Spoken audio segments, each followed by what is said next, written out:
ओम शांति। क्या श्री कृष्ण, आवाज आ रही है मेरी?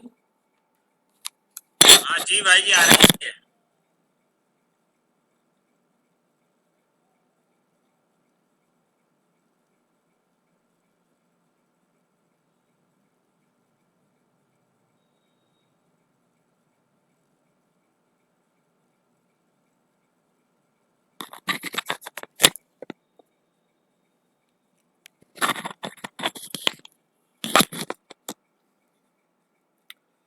क्या श्री कृष्ण भगवान थे? आज हम इसका 19वां पाठ कर रहे हैं। संभोग से योग की यात्रा।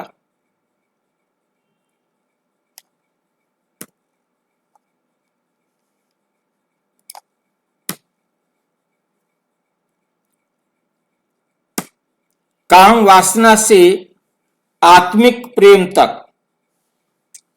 काम वासना से आत्मिक प्रेम तक आत्मा का दिव्य परिवर्तन, आत्मा का दिव्य परिवर्तन। डिस्क्लेमर: ये प्रस्तुति ब्रह्मा कुमारी की साकार एवं अव्यक्त मूल्यों के अध्ययन पर आधारित आध्यात्मिक चिंतन है। इसका उद्देश्य किसी भी व्यक्ति, दांपत्य जीवन या सामाजिक व्यवस्था की आलोचना करना नहीं। ये विषय काम वासना से आत्मिक प्रेम की ओर परिवर्तन, राजयोग और पवित्रता की आध्यात्मिक समझ पर आधारित है।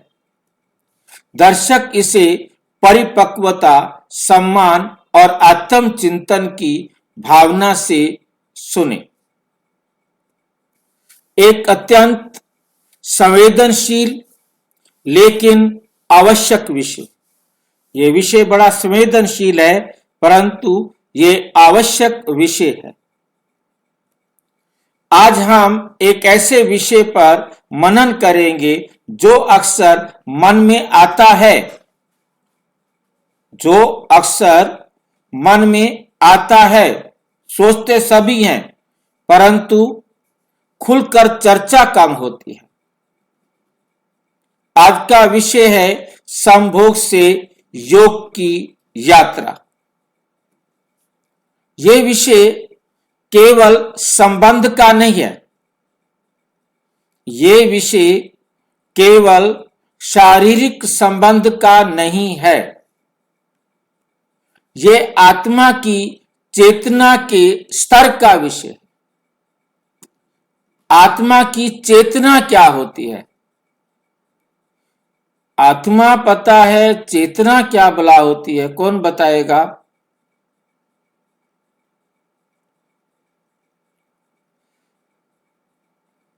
चेतना जागृत अवस्था को चेतना कहा जाता है। चैतन अवस्था, चैतन माना जागृत, क्योंकि आत्मा की सुप्त अवस्था में ही हम गलतियां करते हैं। जब आत्मा जाग जाती है, ज्ञान प्रकाश में आ जाती है, ये उस स्तर का विषय। ये आत्मा की चैतना के स्तर का विषय है। जो आत्माएं सोई हुई हैं, अज्ञानता की नींद में सोई हुई हैं, वो इस विषय पर सोच नहीं सकती, वो इन विषयों का चिंतन नहीं कर सकती। जो जागृत अवस्था में है, जो आत्मा ज्ञान के संपर्क में आ गई है, जिसने जागना शुरू कर दिया है, जिस आत्मा की ज्योति जगी हुई है, उस स्तर का ये विषय है। प्रश्न ये नहीं कि संभोग है या नहीं। प्रश्न यह नहीं है कि संभोग है या नहीं। प्रश्न यह है कि चेतना कहां है। समझ कितनी है, सुख कहां खोज रहे हैं, प्रेम किस स्तर का है। दुनिया वाले तो इसे प्रेम समझते हैं, परंतु आज विचार ये करना है कि ये प्रेम किस प्रकार का है, किस स्तर का है, इसको समझने की जरूरत है। आज हम भौतिक आकर्षण से आत्मिक संबंध तक की यात्रा को समझेंगे। भौतिक आकर्षण, संसार की नश्वर चीजों के प्रति हमारा जो आकर्षण है, उस आकर्षण से आत्मिक संबंध तक की यात्रा को समझेंगे।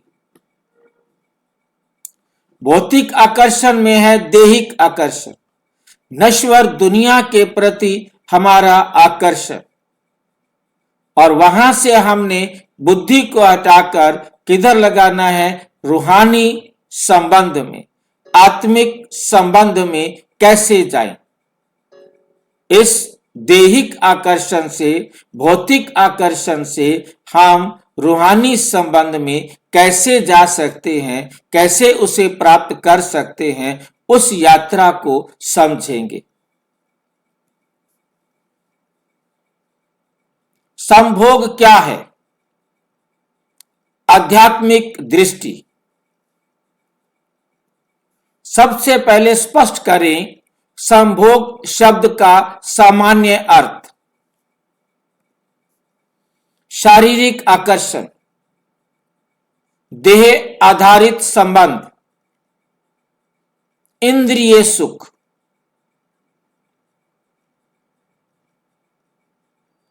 शारीरिक आकर्षण, देह आधारित संबंध, इंद्रिय सुख।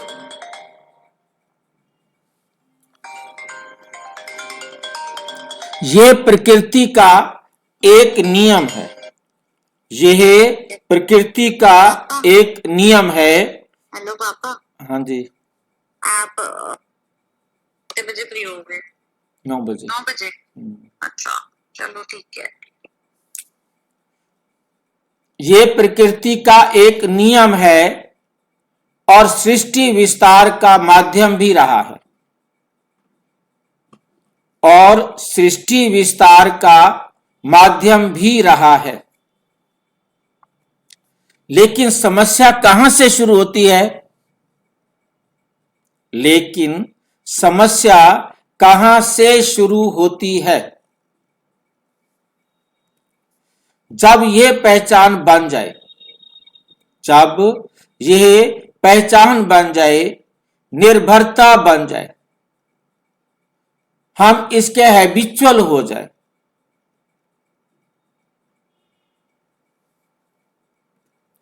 सुख का एकमात्र स्रोत बन जाए, बस हम समझे यही हमारे जीवन का सुख है, हम इस संसार में इसी के लिए ही आए हैं।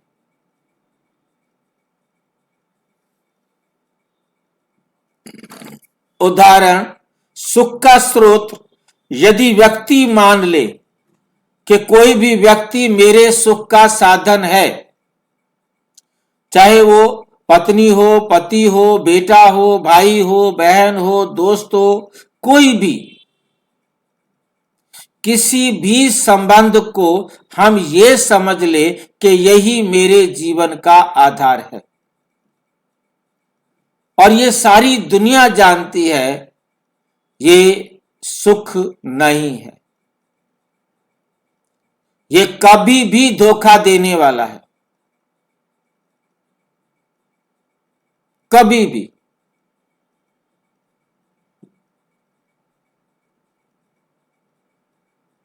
मेरा सुख केवल इस अनुभव में है।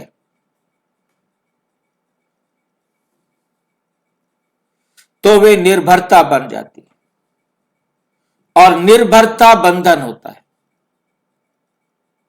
निर्भरता बंधन है। योग क्या है? योग का अर्थ है आत्मा की स्मृति, परमात्मा से संबंध, आंतरिक संतोष, प्रेम का सूक्ष्म अनुभव, प्रेम का सूक्ष्म अनुभव, आत्मा की स्मृति, परमात्मा से संबंध, आंतरिक संतोष और प्रेम का सूक्ष्म अनुभव। ये परमपिता परमात्मा आकर समझाते, ये राजयोग सिवाय परमात्मा के और कोई नहीं दे सकता। ईश्वर के साथ संबंध होने से श्रेष्ठ संबंध कोई दुनिया में नहीं हो सकता। मैं ये देह नहीं हूं, मैं आत्मा हूं। मुझ आत्मा का परमानेंट कल्याणकारी परम आत्मा है। उस परमात्मा से हमारा संबंध अविनाशी संबंध है, और देह का संबंध क्या है? टेम्परेरी।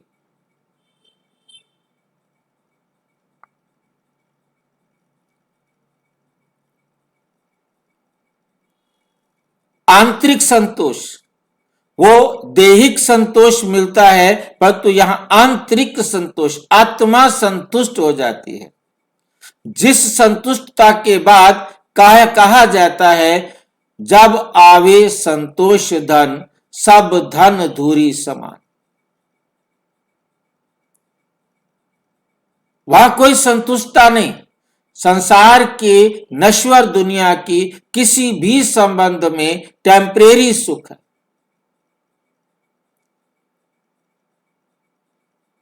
उसके बाद दुख लेना पड़ता है, परंतु यहां परमानेंट संतुष्टता प्राप्ति होती है।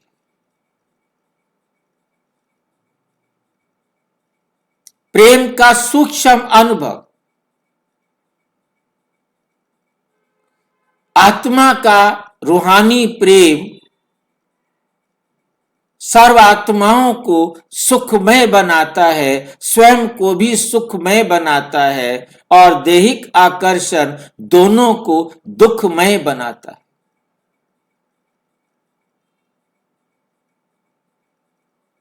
दोनों को नरक में ले जाने के निमित्त बनता है। मुरली 5 मार्च 1968। योग से शक्ति मिलती है।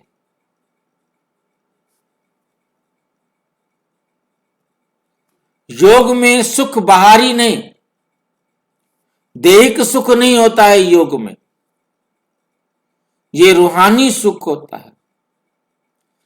आत्मा द्वारा अनुभव किया जाने वाला अनुभवात्मक है। ये आत्मा द्वारा अनुभव किया जाने वाला है। उदाहरण, संगीत सुनना। कभी आपने संगीत सुना और भीतर से शांति आई? वे अनुभव बाहरी नहीं था, भीतर हुआ। योग भी ऐसा ही है। योग भी ऐसा ही है। संभोग और योग का मूल अंतर, मुख्य अंतर हम समझने का प्रयास करेंगे। संभोग और योग। संभोग देह आधारित है, योग आत्मा आधारित है। संभोग क्षणिक सुख है और योग स्थायी शांति है। संभोग निर्भरता है, उसके बिना नहीं मिलेगा, परंतु योग में स्वतंत्रता है, वो परमात्मा से मिलेगा। जब चाहे तब मिलेगा, जितना चाहे उतना मिलेगा, किसी पर आधारित नहीं।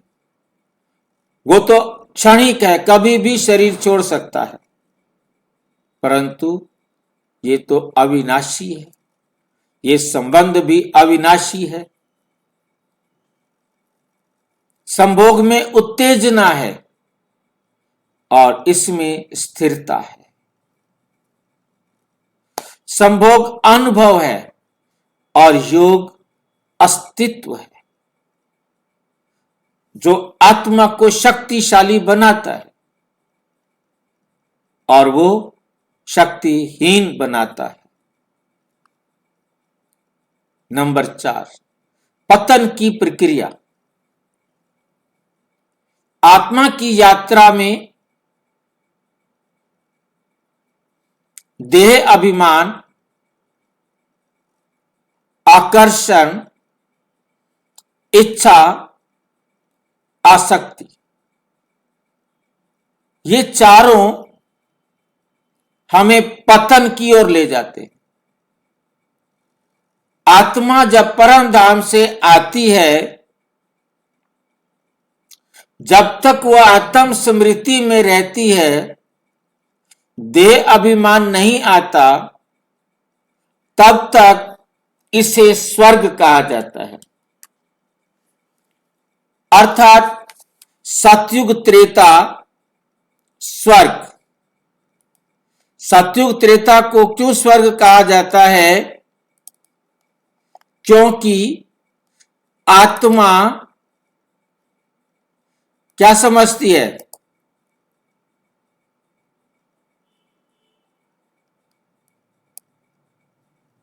आत्मा अपने को क्या समझती है?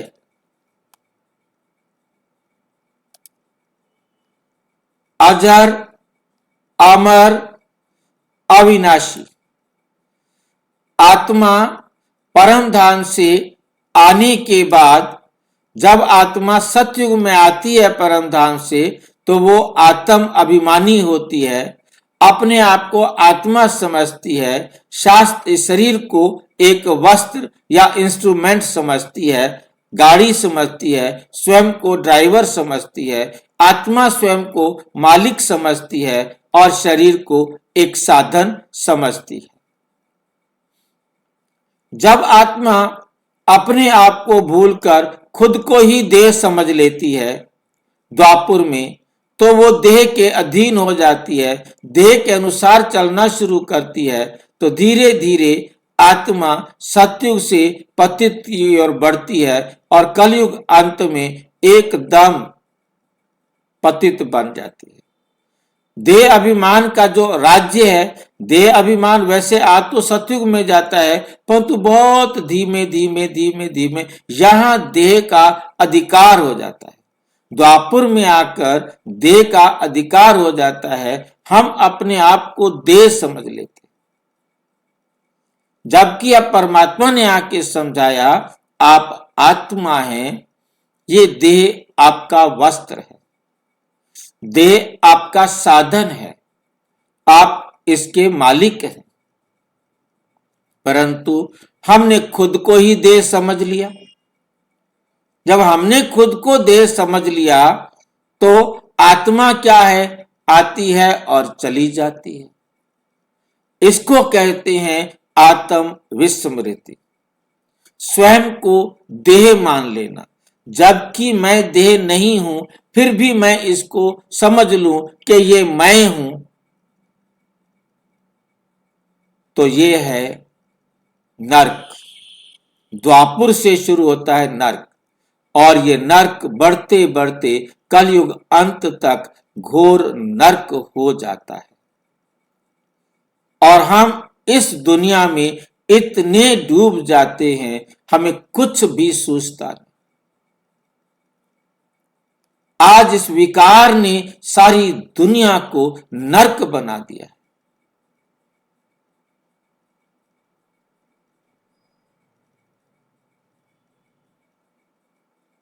सारी दुनिया इस नर्क में कितना डूब चुकी है, ये आप सब दुनिया समझ सकते। अब परमात्मा आकर हमें इस नर्क से निकालने की विधि सिखाते, सत्य समझाते। तुम ये देह नहीं हो, तुम तो आत्मा हो। आत्मा को तो अजर, अमर, अविनाशी होने पर विचार करके देखो, आपको कोई भय है? आत्मा सोच कर देखो, क्या ये चाहिए आत्मा? ये संसार का कुछ भी आत्मा को नहीं चाहिए। आत्मा को चाहिए 7 गुण 8 शक्तियां जो स्वयं ईश्वर आकर के हम सबको दे रहे हैं। उनको अपने जीवन का हिस्सा बनाने की विधि सिखा रहे हैं। अब हमें अपने आप को स्वर्ग के लायक बनाना है, इस नरक से स्वर्ग में जाना है, इस दुख की दुनिया से सुख की दुनिया में जाना है। अब वो सतयुग आने ही वाला है, आने ही वाला है। आएगा उनके लिए जो उस लायक बनेंगे। जो उस लायक बनेंगे नहीं, उन्हें कैसे मिलेगा? नहीं मिल सकता। तो अब वो समय है, परमात्मा आए हैं हम सबको स्वर्ग के लायक बनाने। हमें स्वर्ग में जाने से रोकने वाली ये 4 चीजें हैं। अपने को देह समझना, देह के प्रति आकर्षित होना, कुछ भी सांसारिक इच्छा रखना, किसी भी संसार की वस्तु के प्रति अटैचमेंट रखना, आसक्ति रखना। ये 4 हमें नरक की तरफ ले जाते हैं। धीरे धीरे चेतना सूक्ष्म से स्थूल होती गई, जिसलिए नरक के मालिक बन गए। मुरली है 13 जनवरी 1969। काम महाशत्रु है, काम महाशत्रु है।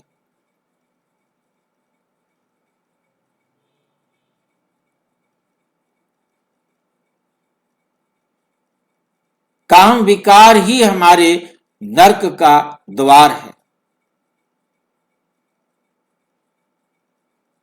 अब हमें नरक से निकल स्वर्ग में जाना है। ये वाक्य निंदा नहीं।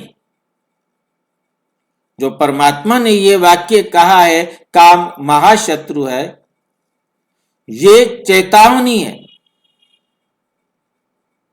कि इस शत्रु को छोड़ो यदि तुम स्वर्ग की तरफ चलना चाहते हो तो।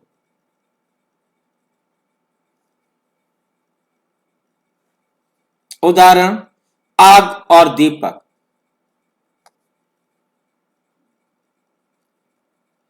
आग, ध्यान से समझना इस वाक्य को। आग जलाती है, नियंत्रित ना हो तो नुकसान। आग जलाती है, नियंत्रित ना हो, वह आग कंट्रोल में ना हो तो वो नुकसान करेगी।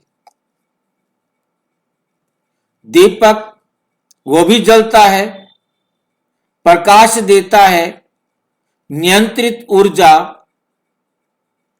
काम ऊर्जा भी ऐसी है। इसको नियंत्रित कर दिया जाए, कंट्रोल कर दिया जाए तो यह हमारे जीवन को प्रकाशित करता है, और इसे अनियंत्रित कर दिया जाए तो यही हमारे जीवन को नरक बना देता है। ऊर्जा का रूपांतरण। अब यह ऊर्जा रूप बदलती है, रूपांतरण होता है। किसमें होता है उसको समझना है। आध्यात्मिक उद्देश्य सुप्रेशन नहीं, दमन नहीं। हमने किसी भी इच्छा का दमन नहीं करना, दबाना नहीं। किसी भी चीज को, स्प्रिंग को यदि आप दबाएंगे, आप एक सीमा तक दबा पाएंगे। जैसे ही स्प्रिंग के ऊपर से अपना हाथ उठाएंगे तो वो उछल जाएगा। उसे सप्रेशन नहीं करना। पानी के तेज बहाव को आप यदि अचानक उसके आगे कुछ भी रखेंगे तो पानी उसको भी ऊपर से निकल जाएगा। उसे दमन नहीं करना है। क्या करना है? ट्रांसफॉर्मेशन, उसका रूपांतरण करना है। उसको क्या करना है, हमें दूसरी जगह उपयोग करना है। जो हमारी ऊर्जा है उसे बर्बाद करने की बजाय उसे श्रेष्ठ कार्य में लगाना है। काम ऊर्जा ये सृजन शक्ति है, ये नई रचना कर सकती है, यह आकर्षण शक्ति है, ये जीवन शक्ति है। तीन प्रकार की शक्ति है। जो काम ऊर्जा है ये तीन प्रकार की शक्ति है। ये सृजन शक्ति है, ये सृजन कर सकती है।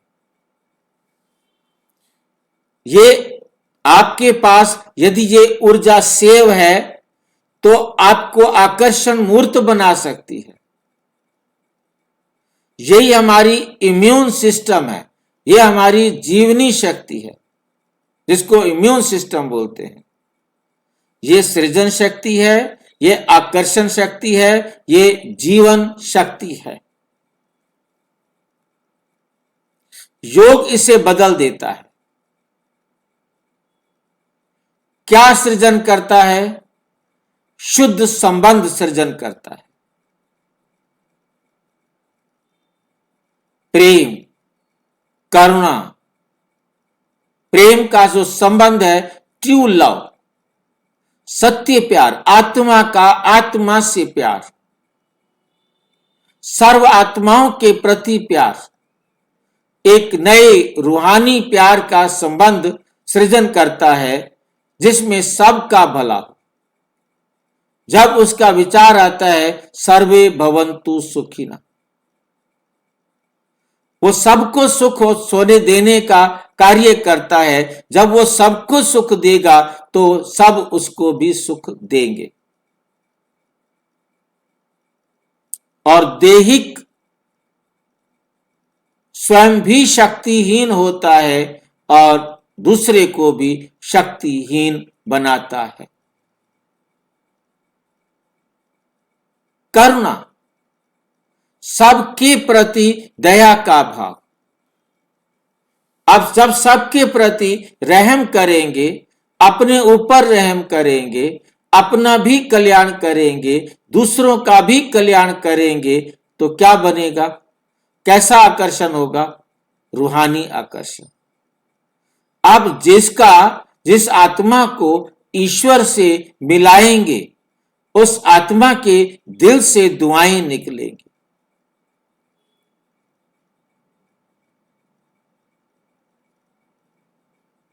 कैसा आकर्षण बनेगा? वो क्षणिक आकर्षण और ये परमानेंट आकर्षण।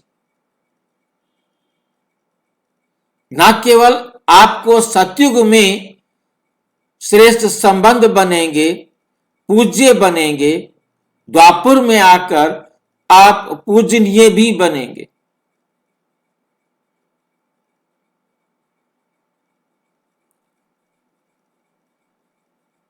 शक्ति, कितनी शक्ति आएगी? रूहानी शक्ति,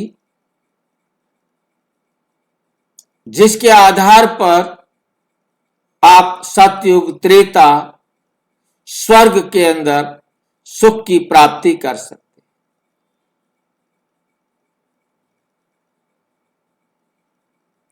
और दैहिक संबंध में शक्तिहीन, कुछ नहीं कर सकते। उदाहरण, नदी और बांध। बहती नदी को जैसे हम चर्चा कर रहे थे, बहती नदी के आगे आप कोई रोक लगाएंगे तो उसको क्या करेगा? पानी ऊपर से निकल जाएगा। परंतु बांध बनाकर उसमें से नहरें निकाल दी जाए, जहां उस पानी की जरूरत है वहां उसे पहुंचाया जाए, तो सबका कल्याण होगा। नहीं तो बाढ़ आएगी, बाढ़ आएगी तो तबाही मचाएगी। और यदि पानी नियंत्रित हो गया तो हमारे खेती को, मतलब बिजली बनाने में, खेती के उपयोग में काम आएगा। जिससे हमारे लिए सुविधाएं बनेगी।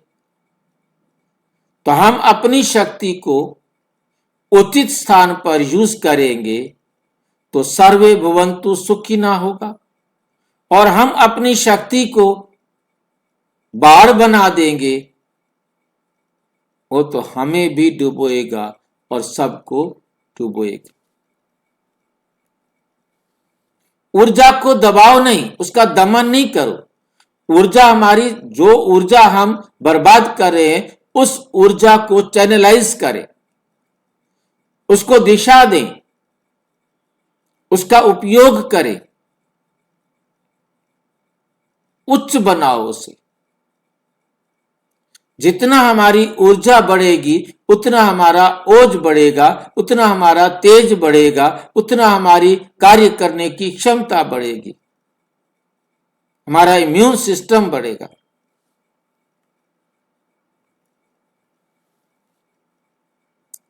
योगी संबंध क्या है? योगी संबंध सम्मान आधारित, वो सबका सम्मान करेगा। वहां कोई आकर्षण नहीं है, वहां कोई आधार नहीं है, इसमें सबका सम्मान है, क्योंकि सभी आत्माएं समान हैं तो सब आत्माओं का सम्मान भी किया जाता है। आत्मा आधारित है, स्वतंत्र है, हर आत्मा स्वतंत्र है, कोई बंधन नहीं, पवित्रता है। योगी संबंध में ये चार बातें आती है। ये दूरी नहीं, ये दिव्यता है, दिव्य गुणों से संपन्न बनाना है। मुरली है 21 जनवरी 1969। पवित्रता से देवत्व आता है।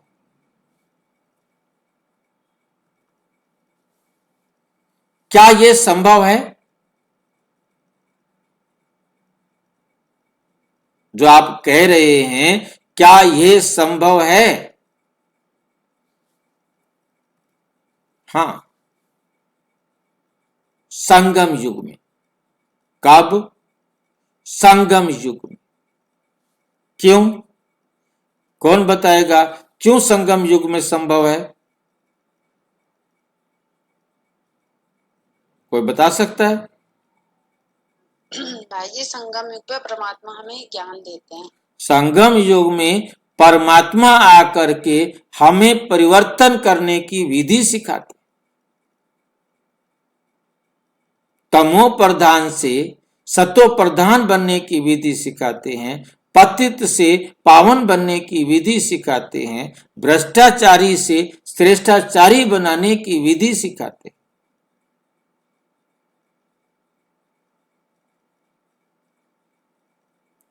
परमात्मा आकर हर आत्मा की चढ़ती कला करते। सारे संसार की आत्माएं जिस परमात्मा को पुकार रही हैं वो परमात्मा आकर सारे संसार की आत्माओं का कल्याण करने का कार्य कर रहे।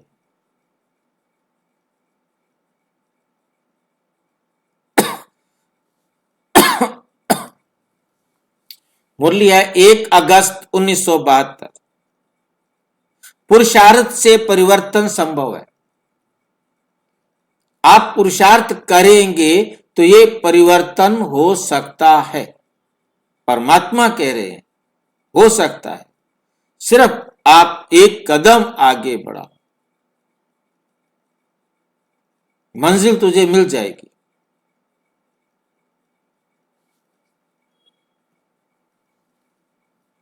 विधि क्या है? मार्ग क्या है?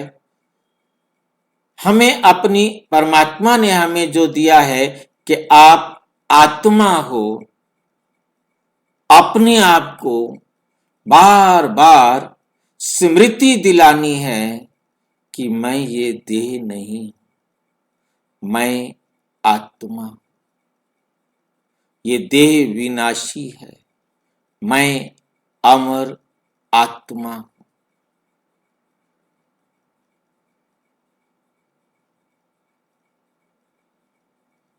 राजयोग जो स्वयं परमात्मा आकर सिखा रहे हैं, कहते बच्चे तुम अपनी सूक्ष्म आत्मा की सूक्ष्म शक्तियों के राजा बनो। हम अपनी सूक्ष्म शक्तियों की राजा कैसे बने?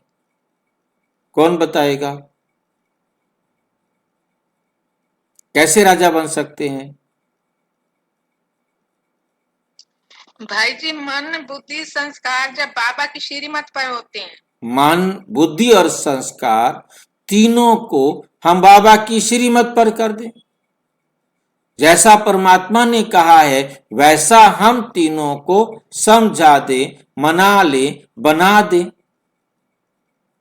तो हम अपनी तीनों सूक्ष्म शक्तियों के आत्मा राजा बन जाती। फिर जो अपनी सूक्ष्म शक्तियों की राजा बन जाती है, तब वो कर्म इंद्रियों की भी राजा बन जाती है।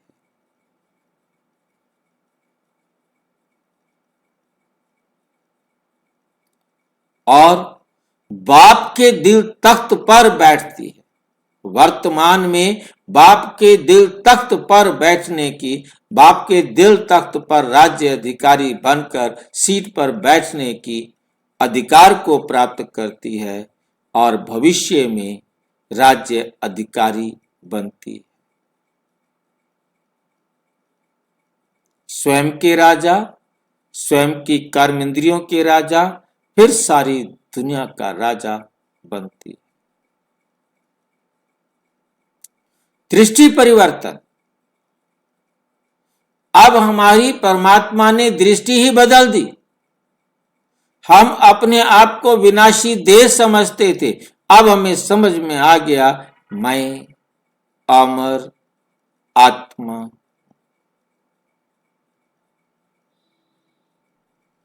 मेरे को कोई भी नुकसान नहीं पहुंचा सकता।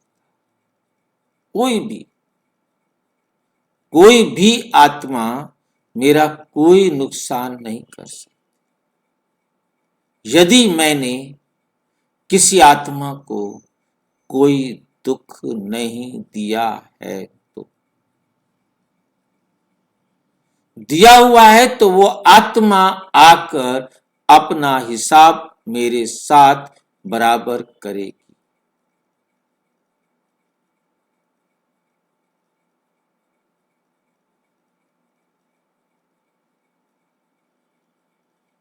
तो हमारी दृष्टि परिवर्तित हो गई कि मैंने किसी को दुख नहीं देना, ना दुख देना है, ना दुख लेना है। सबको सुख देना है और सुख लेना है।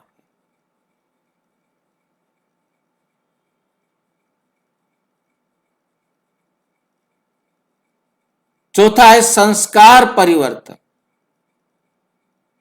परमात्मा आकर जिस्मानी संस्कारों को मिटाए रूहानी संस्कार बना देते हैं।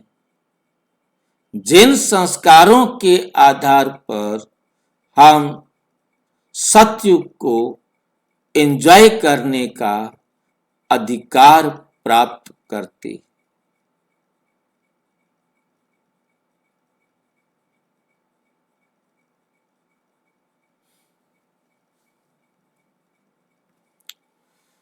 नंबर 8, प्रेम का सर्वोच्च रूप। सत्य आत्मा स्मृति में जब आत्मा आ जाती है तो प्रेम का सर्वोच्च रूप कौन है, इसको हम समझेंगे, कंपेयर करेंगे। संभोग आधारित प्रेम,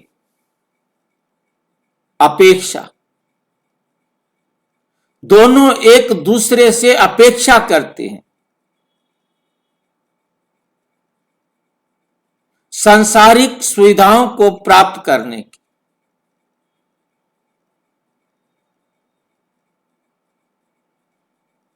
दोनों एक दूसरे के स्वामी बनते हैं। आधारित स्वामित्व, मेरा अधिकार है, और दोनों भय में रहते।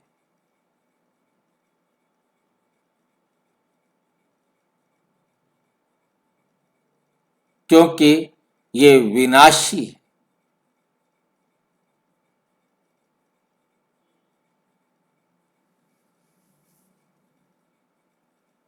योग आधारित प्रेम, स्वतंत्रता।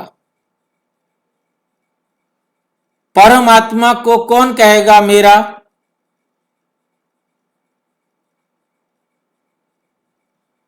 कौन कहेगा परमात्मा को मेरा है? जिसने श्रीमत की उंगली पकड़ रखी होगी। जिसने श्रीमत की उंगली पकड़ रखी होगी। जिसने नहीं पकड़ रखी, हाँ जी, जिसने नहीं पकड़ रखी, जिसके लिए प्राप्ति होती है वही कह सकता है। जिसको कुछ बाबा से प्राप्ति हो रही है, जो कहना। दुनिया में किसी भी आत्मा से आप पूछेंगे परमात्मा क्या लगता है तुम्हारा, तो क्या कहेंगे?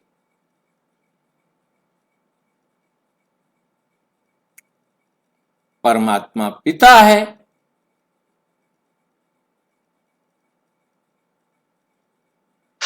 हम उसके बच्चे हैं। हम उसके बच्चे हैं।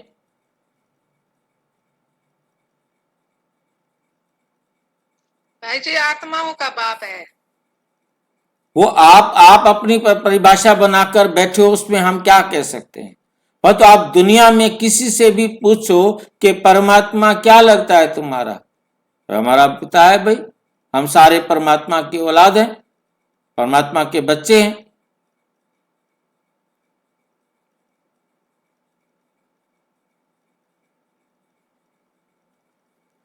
वो परमात्मा को पिता मानता है, परंतु जानता नहीं। आप मानते भी हो और आप जानते भी हो। परमात्मा सर्व का पिता है, परमानेंट पिता है सर्व का।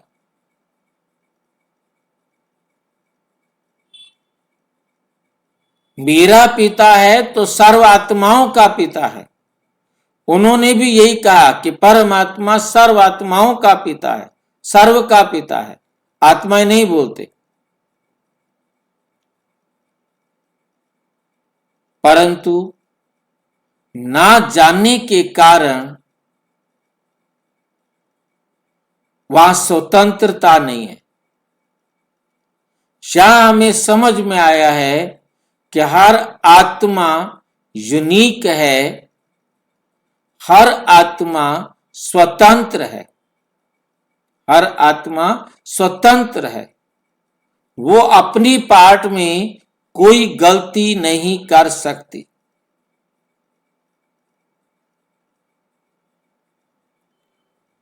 सम्मान, सभी आत्माएं विशेष हैं, यूनिक हैं, उनके गुण यूनिक है।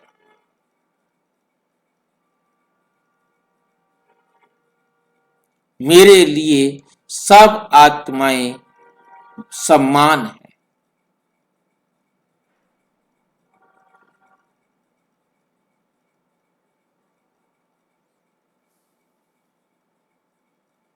जब समान है तो स्वतंत्र हैं और सबका हम सम्मान भी करेंगे। हम सबको सम्मान देंगे, सबसे हमें सम्मान मिलेगा। या उपेक्षा नहीं, मिलेगा, दे देना है। हमने देवता बनना है, हमने देना है, देता है सो देवता है। अब जिसने दे दिया है मिलेगा तो उसको अपने आप, लेने जाने की जरूरत नहीं है। घर वो जा नहीं सकता जब तक वो रिटर्न नहीं करेगा।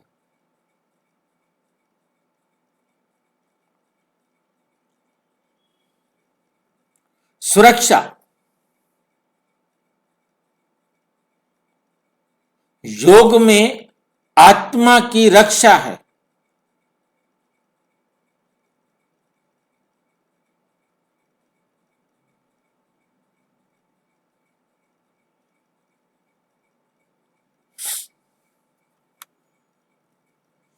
यही दिव्य प्रेम है।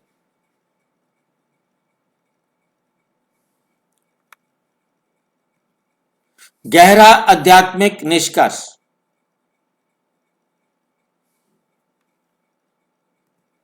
संभोग ये स्थूल चेतना है, योग ये सूक्ष्म चेतना है। ऊर्जा एक ही है जो देह स्थूल चेतना में नष्ट होती है और सूक्ष्म चेतना में वृद्धि को प्राप्त होती है। स्थूल चेतना में विनाशकारी है, सूक्ष्म चेतना में आप इसे कल्याणकारी कहें।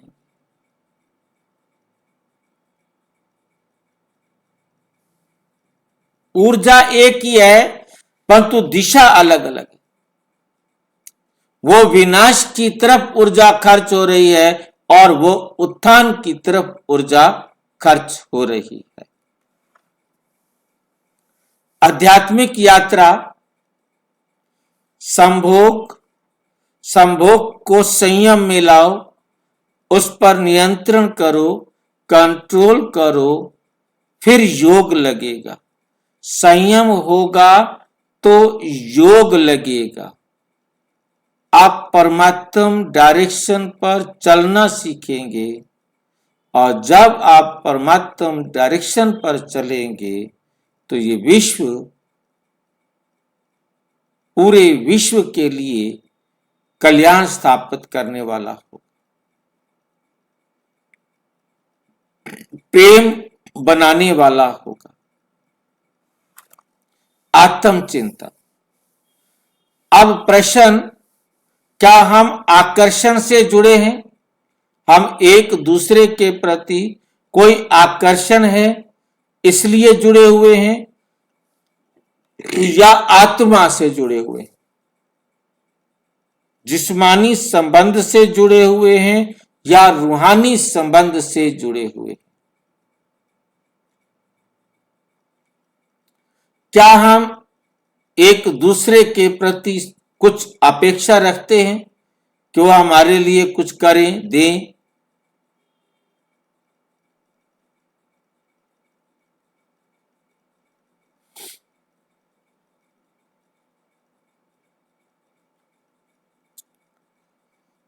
या अनुभव करते हैं? क्या हम अपेक्षा करते हैं या अनुभव करते हैं?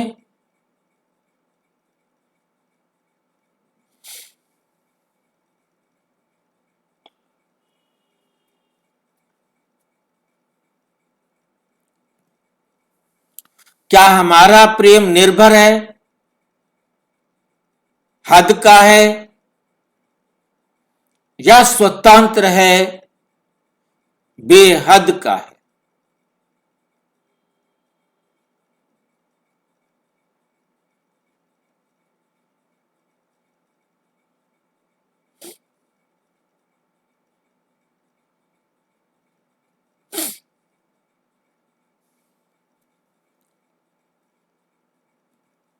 अंतिम संदेश।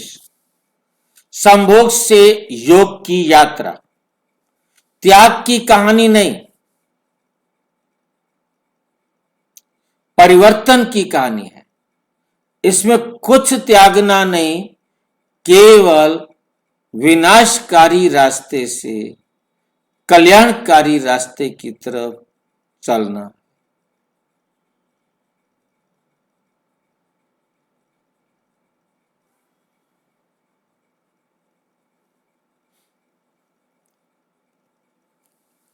ऊर्जा वही रहती है, चेतना बदलती है।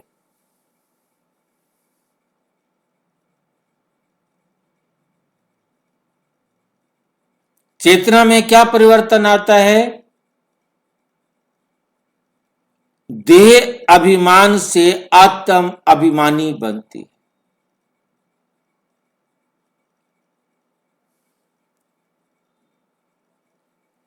और यही आध्यात्मिक संदेश है। आकर्षण से ऊपर उठो, आत्मा में उतर जाओ।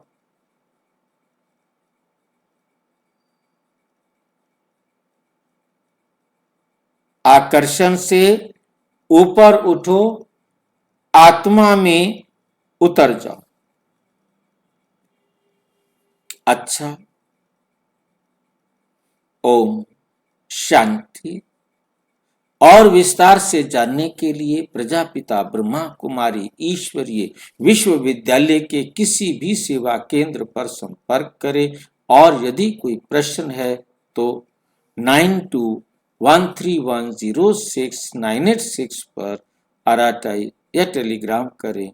9650692270 पर केवल व्हाट्सएप करें, फोन नहीं। ओम शांति।